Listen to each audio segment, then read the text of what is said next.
Sa umagang ito, I want to talk to you about demonstrating our love for God. Demonstrating our love for God. Sino po dito ang nagsasabing mahal ko ang Panginoon? Amen. Praise the Lord. Halos lahat sa atin ay magtataas ng ating kamay. Amen. Na mahal natin ang Panginoon. You know, maraming mga tao ang nagsasabing mahal nila ang Diyos. Pero ang tunay na pagmamahal ay hindi lamang napapatunayan sa salita.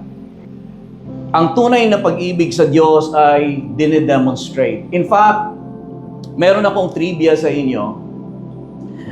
Sa lahat ng Biblia, sa buong Bible, isa lang ang nagsabi ng I will love you, Lord. Yun ay sa Psalms chapter 116. I love the Lord. At itong Psalms 116, unknown ang author nito. So, ibig sabihin, ang sabi ng ibang scholar, si David ang sumulat nito. Pero hindi talaga tiyak kung si David. At ito pa isang trivia. Merong isang talata, nag-iisa lang ang talata sa Biblia na sinabi, this person loved the Lord. Yun ay sa 1 Kings chapter 3 verse number 3. Sinabi, and Solomon loved the Lord. Ito lang din ang kaisa-isa na sinabi. Hindi sinabing Joseph loved the Lord. Hindi sinabing Moses loved the Lord. Ito yung kaisa-isa na nagsinabing Solomon loved the Lord. The point is, ang pagmamahal sa Panginoon, all throughout the Scripture, yung mga well-known na mga tao sa Bible, hindi nila ipinagpapalagay sapagkat ang pag-ibig sa Panginoon ay hindi lamang ini-express sa pamamagitan ng salita. Ang pag-i-express at pag-demonstrate nila ng pag-ibig nila sa Panginoon ay hindi lamang sa salita. Hindi ko sinasabing huwag nating sabihin, I love the Lord. Pero mostly, sa Bible, pinapakita nila sa pamagitan ng kanilang gawa. Kasi madali lang sabihin, I love you, Lord. Pero ganito ang utos. Deuteronomy chapter 6, verse 4 and 5. At sabi sa verse 5, you shall love the Lord your God with all your heart, with all your soul, and with all your strength.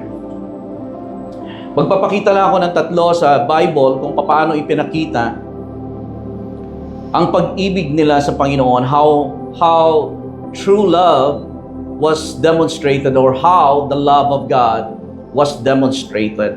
Number 1, tingnan natin itong Mark chapter 14 verses 3 to 9. And being in Bethany at the house of Simon the leper, as he sat at the table, a woman came having an alabaster flask of very costly oil, sabihin natin very costly oil, of spikenard, and she broke the flask and poured it on his head.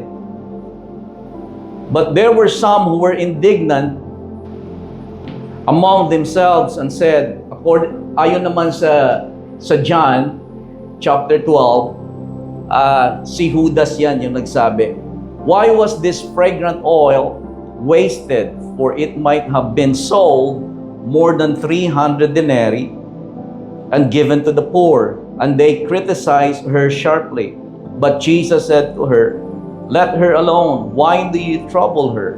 She has done a good work for me. 7, for you have the poor with you always, and whenever you wish, you may do them good, but me, you do not have always. She has done what she could. She has come beforehand to anoint my body for burial. Assuredly, I say to you, wherever this gospel is preached in the whole world, what this woman was done will also be told as a memorial to her. So ito yung number 1 na pagpapakita ng demonstration ng pagmamahal sa Panginoon. Number 1, love for God is demonstrated through giving. At ayon dito, sa kwentong binasa natin, ito ay isang hindi lamang pagbibigay.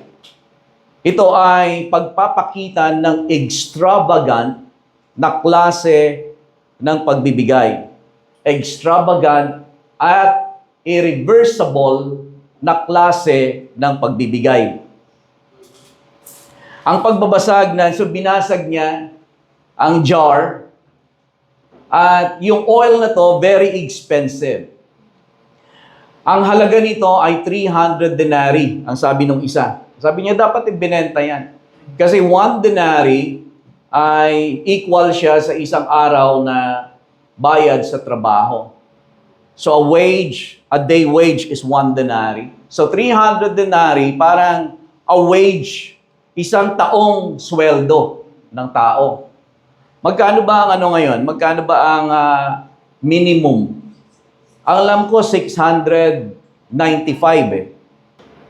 365. Pag times mo yung 365 halimbawa times 300, that's around 200. Exactly rather, that's 208,500. Ang worth nun during that time. Nung binasag niya na perfume, na jar, at ibinuhos sa ating Panginoong Jesus. Pero ang gusto kong makita natin, so number 1, the love for God is demonstrated through giving. At itong pagbabasag ng jar nitong babaeng ito ay nagpakita sa atin, para sa akin, ang pinapakita nito, accurate picture of true giving. So una, she brought, dinala niya. Pag tayo ay, halimbawa, mag-church, sasamba tayo sa Panginoon, ano ang dala-dala mo? Kung sasamba ka sa Panginoon, dapat meron kang dala. Hindi ka lang sasamba. Sabi, saan ka pupunta? Sasamba po ako. O sabi niya, sisimba po ako. O sasamba ako. Anong dala mo? Amen. Hindi man natin tinutukoy, halimbawa, yung mga manok na dadalhin natin, o ano man. Halimbawa, unahin natin, huwag natin tukuyin na muna kung ano-anong maibibigay natin sa church financially. Hindi yun ang tinutukoy natin. But what are you offering to God in worship, sa pagsamba? Do you even offer your heart, your life to God in worship?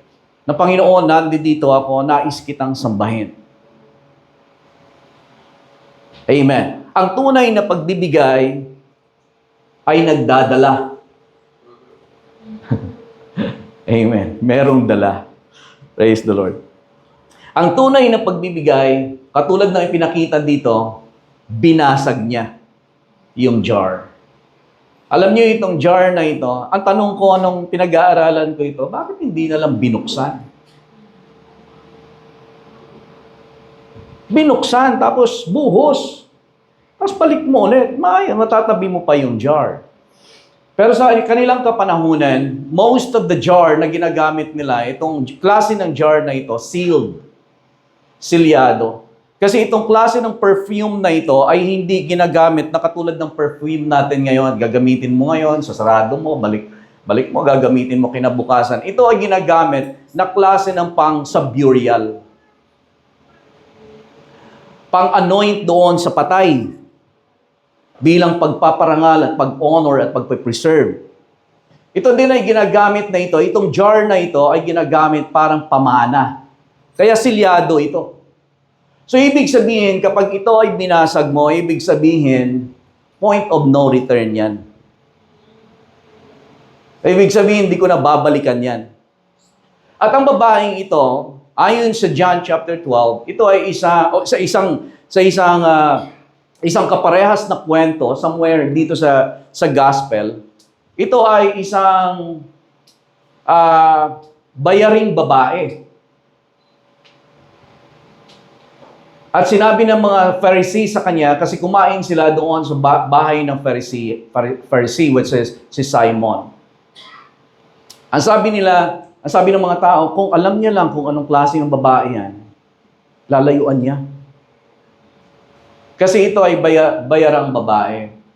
Pero ang ibig sabihin nito, habang tinitignan ko, bakit niya binasag ito? Kasi ang ibig sabihin niyan, parang wala nang para bang wala na siyang babalikan yung offering niya.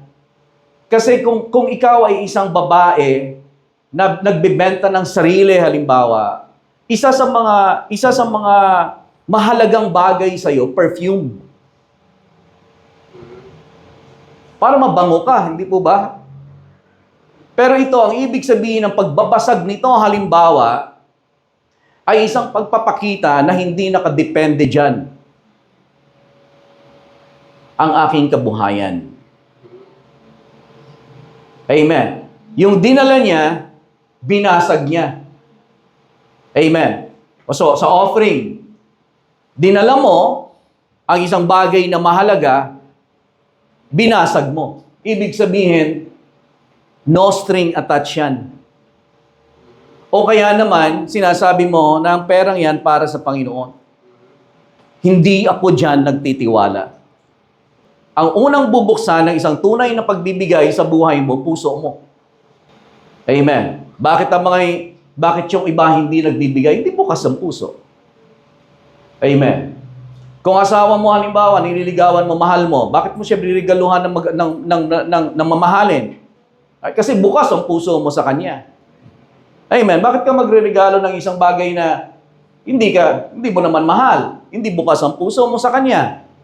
Amen? Pag mag-aalay ka sa Panginoon, mahalaga. Ito, yung pagbasag niya at pagbuhos ng buo-buo, extravagant niya na klase. Amen. So, breaking the jar was an act of extravagant, irreversible kind of devotion or worship. Yung pagbasag niya.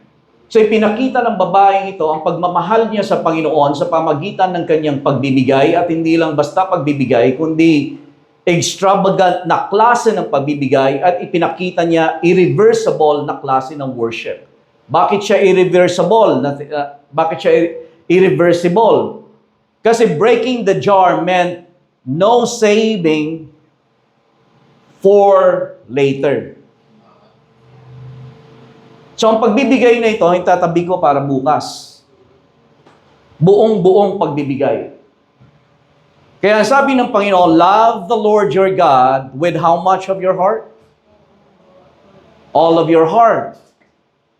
All of your soul. And all of your strength. Never niyo makikita sa Bible na sinabi halimbawa, tahasan.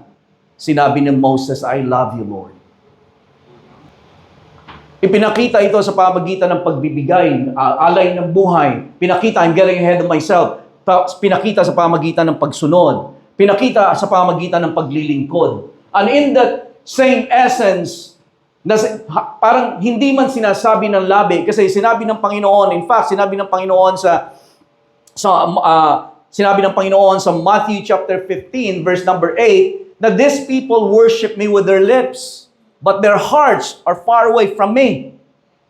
Magugulat ka. Kasi sa kanila, wala sa kanilang masyadong nagsasabing, I love you, Lord. Pero ipinakita ang kanilang pagmamahal sa pamagitan ng pagbibigay ng buhay, pag-aalay ng ganito, paglilingkod sa Diyos ng buong puso. Sa ngayon, sa generation natin, marami kang maririnig, I love you, Lord. Sunday. Pero Monday, Tuesday, Wednesday, Thursday, or ang buhay mo, para kanino mo ipinamumuhay? Number 2 is kay Peter, ang pagpapakita.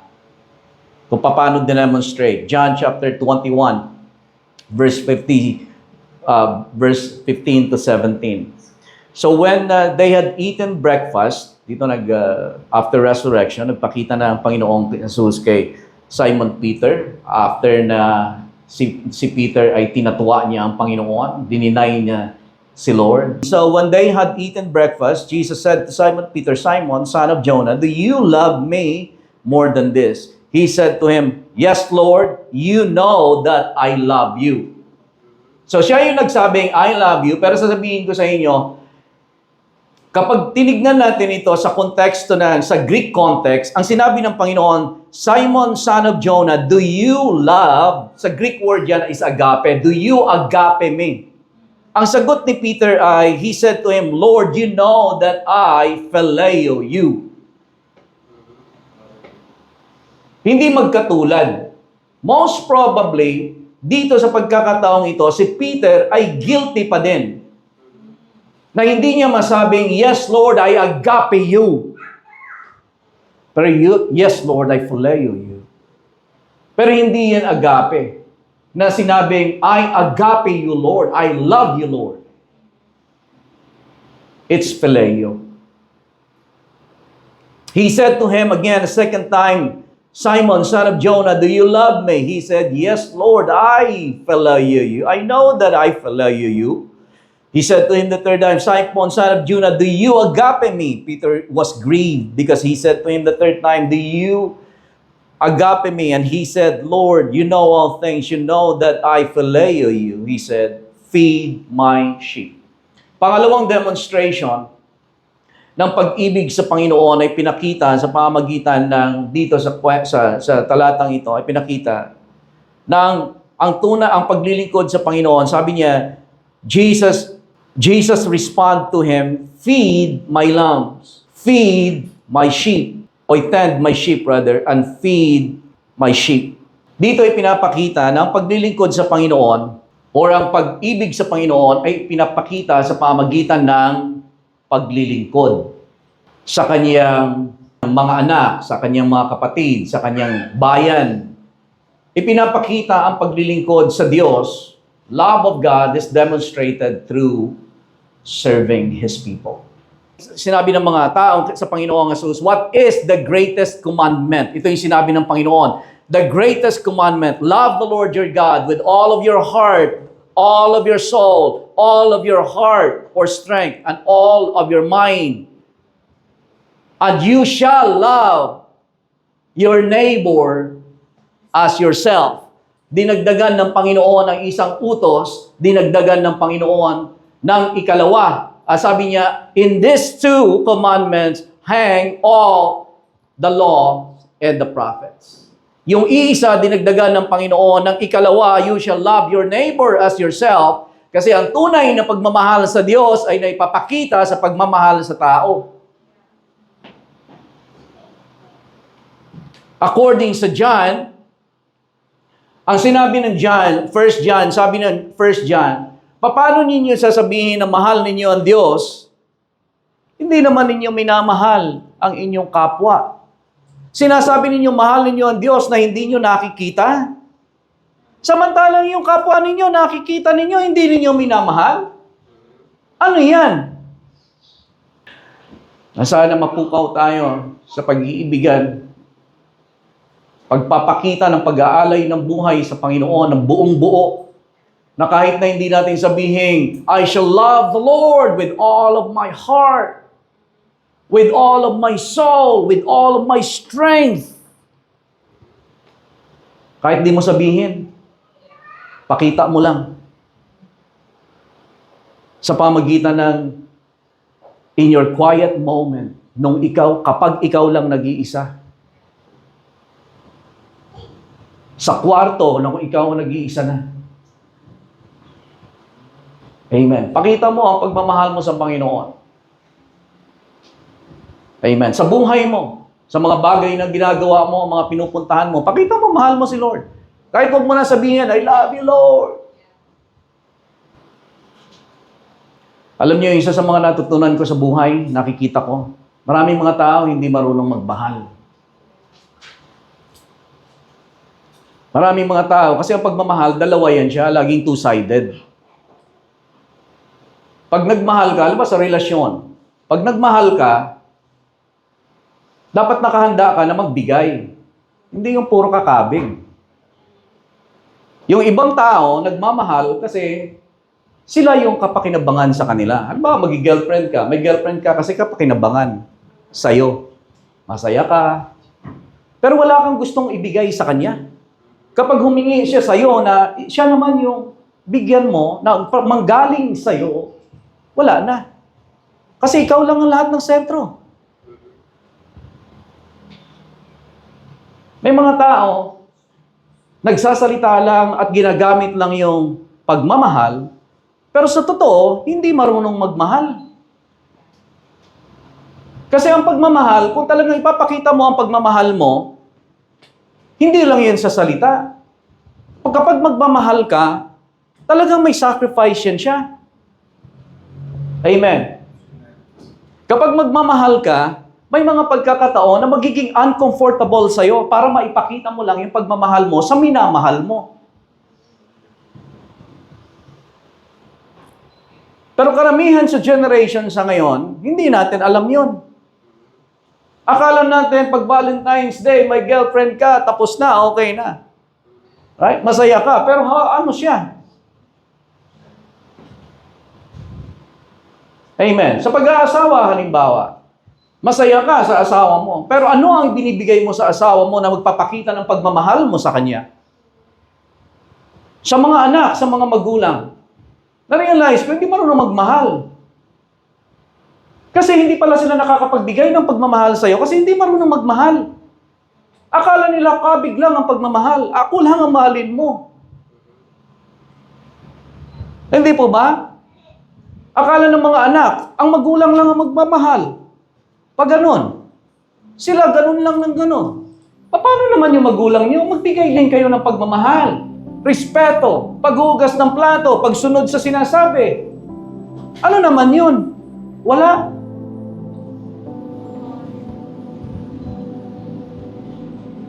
Amen. Gagawin ninyo lahat na gusto nyo gawin. Pupunta kayo kung saan nyo gusto pumunta. Barbakada kayo kung ganun yung gusto magpabarkada. Tapos ang gusto nyo, mahalin lang kayo, mahalin. Ano naman yung damdamin ng magulang nyo? Sa mundong ginagalawan natin, mga kapatid, kailangan ng mga tao na gano'n, marunong makipagkapwa. Marunong magmahal. Hindi lamang yung makat ka lang sa traffic, gusto mo nang gumante, bayaan mo na, palagpasin mo na. Amen. Love for God, number 3, is demonstrated through obedience. John chapter 14, verse 21, sabi ng Panginoong Jesus, sabi niya, He who has my commandments and keeps them, it is He who loves me. So napapatunayan ng pag-ibig, mga kapatid, the greatest demonstration of love ay hindi salita, hindi ano pa mang bagay, kundi ito ay pagpapakita ng pagsunod sa Panginoon, sa Kanyang mga sinabi.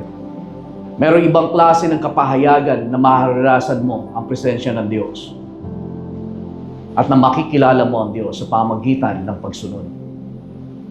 Merong tinatawag na track of obedience na doon mo makikilala at higit na makikilala ang Panginoon na magpapakilala sa iyo sa pamagitan ng pagsunod sa Kanya. Sabi ng John 14:31. John 14:31. But that the world may know. So ito, ang ating Panginoong Jesus, sinabi niya mismo to. Sabi niya, that the world may know that I love the Father. Paano niya pinatunayan ang pag-ibig niya sa Ama? I love the Father, and as the Father gave me commandments, so I do. So paano niya ipinakita? Siya yung nagsabing, I love the Father. I have no desire to do what is pleasing to myself, but only the will of the Father who sent me. I love my Father. Paano niya pinatunayan ang pag-ibig niya sa Ama? Sinusunod ko ang lahat ng sinasabi niya.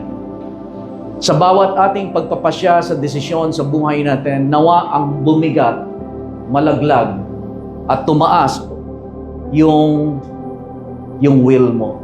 Walang weight. At ang may weight sa lahat, sa timbangan, ay yung kalooban ng Diyos at ating Ama. Sa ating pagdidesisyon, halimbawa sa buhay, gagawin ko ba ito? Aasawahin ko ba ito? Pupunta ba ako sa ganito? Gagawin ko ba ito? Sana hindi ang kalooban mo ang masunod, kundi ang kalooban ng ating Ama. Amen? We love Him because He first loved us. and His commandment is not burdensome. Amen. Sasabihin ko sa inyo mga kapatid, hindi ako perpekto. Huwag ninyo akong ipagpalagay na wala nang nagagawang mali, kasalanan o anuman o pagkakamali. Amen. This is not about, sasabihin ko sa atin ulit, this is not about perfection, but this is about our heart to be fully His, consecrated to Him. Magkamali ka man, yun yung kaibahan. Ulitin ko ulit. Ang pagkakamali niyan, kapag nadapa ka, balik ka sa Kanya. Kasi alam mo kung sino ang nagmamay-ari sa'yo. Si David, hindi naging perfecto. Si Peter, hindi naging perfecto. Tinatwa niya ang Panginoon, hindi isang beses. Na-realize ko, sabi ko, grabe to si Peter. Kung ako siguro, isang beses, tama na eh. Baka sa pangalawa, hindi ko nakayanin eh. Pangatlo, 3 beses. Pero kung galing siya 3 beses nagkamali, 3 beses siya ni-restore ng Panginoon. Amen. At yung kanyang serve, feed my lambs, tend my sheep, feed my sheep, ay hindi nakabase sa kanyang pagkakamali o failure, kundi sa kung sino siya sa Panginoon.